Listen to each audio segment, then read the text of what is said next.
ഈ നമ്മുടെയൊക്കെ ജീവിതത്തിൽ ഒരു പ്രധാനപ്പെട്ട പ്രശ്നം എന്താണെന്നറിയോ? അല്ലെങ്കിൽ ഒരു പ്രധാനപ്പെട്ട സങ്കടം എന്താണെന്നറിയോ? നമ്മുടെ ലൈഫിൽ നമ്മൾ വിചാരിക്കാത്ത തരത്തിൽ, നമ്മൾ പ്രതീക്ഷിക്കാത്ത തരത്തിൽ നമ്മുടെ ലൈഫിൽ എന്തെങ്കിലുമൊക്കെ സങ്കടങ്ങൾ ഉണ്ടായിട്ടുണ്ടാവും, ടെൻഷൻസ് ഉണ്ടായിട്ടുണ്ടാവും. നമ്മൾ പറഞ്ഞ രീതിയിൽ ഉൾക്കൊള്ളാത്ത മാതിരിയിൽ എന്തെങ്കിലുമൊക്കെ സംഭവങ്ങൾ ലൈഫിൽ വന്നിട്ടുണ്ടാവും.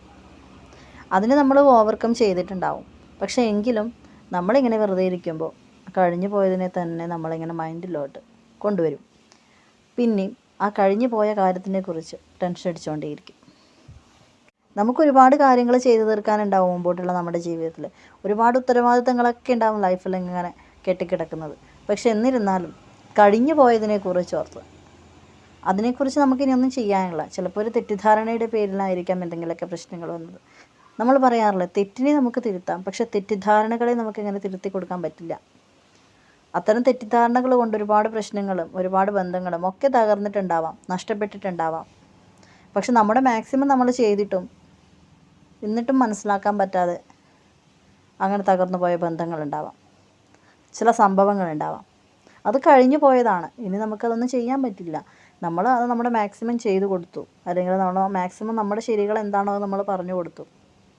പക്ഷെ എന്നിട്ടും അത് ശരിയായില്ല എന്നുണ്ടെങ്കിൽ അതവിടെ വിടുക.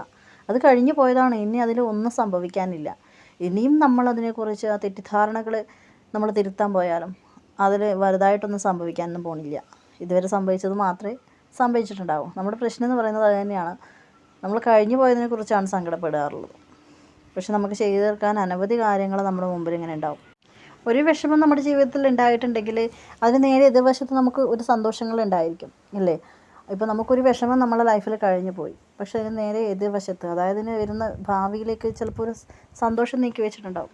ഒരുപാട് സങ്കടങ്ങൾക്കിടയിലായിരിക്കും ഒരു ചെറിയ സന്തോഷം ഉണ്ടാവുക. പക്ഷേ നമ്മുടെ സന്തോഷങ്ങൾ വരുമ്പോൾ നമ്മൾ ഒരുപാട് ആഘോഷിക്കാറുണ്ട്, സങ്കടങ്ങൾ വരുമ്പോൾ അതിലേറെ കരയാറുമുണ്ട്. പക്ഷെ ഒരു സങ്കടം വരുമ്പോൾ ആ സങ്കടത്തിനെ നമ്മൾ ആഘോഷിക്കാറില്ലല്ലോ. സന്തോഷം വരുമ്പോൾ നമ്മളത് എല്ലാവരുടെ മുമ്പിലും നമ്മളതിങ്ങനെ എക്സ്പോസ് ചെയ്യും. പക്ഷെ സങ്കടങ്ങൾ നമുക്ക് എല്ലാവരുടെ മുമ്പിലും അങ്ങനെ പറയാൻ പറ്റില്ലല്ലോ. അപ്പോൾ സങ്കടങ്ങൾ മാത്രം ഉണ്ടാകുന്ന ഒരു ലൈഫായിരിക്കില്ല. ഒരു പക്ഷെ കൂടുതൽ സങ്കടങ്ങൾ ഉണ്ടായിരിക്കാം, പക്ഷെ അതിൻ്റെ ഇടയിൽ ഒരുപാട് സന്തോഷിക്കാനുള്ള ഒരു ചെറിയ ചെറിയ നിമിഷങ്ങൾ നീക്കി വെച്ചിട്ടുണ്ടാവും.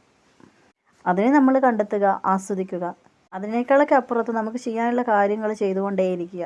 നമ്മൾ ഈ വെറുതെ ഇരിക്കുന്ന സമയം നമുക്ക് കിട്ടുമ്പോഴാണ് നമുക്കൊന്നും ചെയ്യാനില്ലാതെ നമുക്ക് ഒരുപാട് കാര്യങ്ങൾ ചെയ്തുകൊണ്ടേ ഇരിക്കുമ്പോൾ നമ്മൾ ഈ ചിന്തകൾ കുറയും. മാക്സിമം നമ്മൾ ഒരുപാട് വർക്കുകൾ ചെയ്യും, നമ്മൾ ബിസി ആയിരിക്കുക, ലൈഫിൽ ഫുൾ ടൈം ബിസി ആയിരിക്കുക. അത് എന്ത് കാര്യങ്ങളായാലും